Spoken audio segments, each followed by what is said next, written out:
It was just a few short days ago that we gathered in sanctuaries around the world for Christmas Eve services to hear the familiar story and to sing the familiar carols, and at St. Giles, like most churches, to end the service singing Silent Night by candlelight. Not to mention that the liturgically minded among us know that we are still in the season of Christmas. Christmas goes until January 6th. It's still Christmas. Glory to God in the highest heaven. So it might come as a little bit of a surprise to discover that our Revised Common Lectionary that guides our preaching and our worship assigned Luke chapter 2, 41 through 52 for us this morning, because we can't help but feel like we're rushing things a little bit. In that passage, Jesus isn't lying in the stable anymore. He's in the temple as a 12-year-old boy already. After all the waiting and the anticipation of the Advent season, waiting for the birth of Christ, it just seems a little bit like we can't wait for all this nativity stuff to be over with. Can't we all just hang out in the stable with baby Jesus a little while longer? But encountering this passage today, I think, serves as a reminder for us of one of the important truths of why it matters that God took on skin and came among us. And that's that Jesus wasn't called to stay in the stable for very long. He had work to do.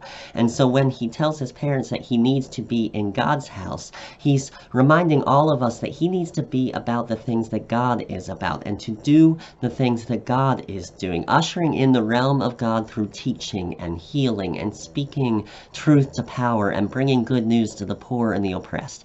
And although we may want to stay in that peaceful stable for as long as possible, we are called to do all of those things too. The birth of Jesus brings about good news of great joy that will be for all people. And now that Christ is born, we're called to leave that peaceful stable behind and get to work, bearing witness to that good news in our own lives.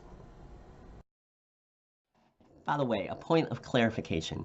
During our Christmas Eve service last week, I mentioned that Silent Night turned 100 years old that night, having first been sung by a congregation in 1918. Actually, it was first sung by a congregation on that night in 1818, which means that Silent Night turned 200 years old. But really, that just makes my point of us joining our voices with Christians from throughout the ages all the more true, right?